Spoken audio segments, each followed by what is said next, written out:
मधुरं मधुरं शमितं मधुरं मधुराधिपतेरखिलं मधुरं मधुराधिपतेरखिलं मधुरम्।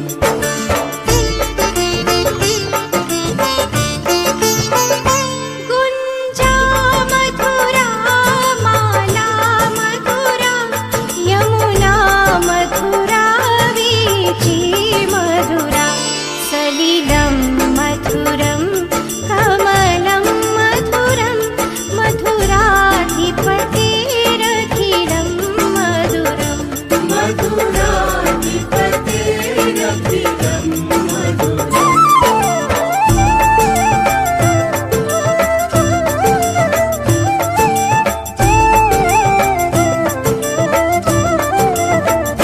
गोपी मधुरा लीला मधुरा युक्तं मधुरं मुक्तं मधुरं दृष्टं मधुरं शिष्टं मधुरं मधुराधिपतेरखिलं मधुरं मधुराधिपतेरखिलं मधुरम्।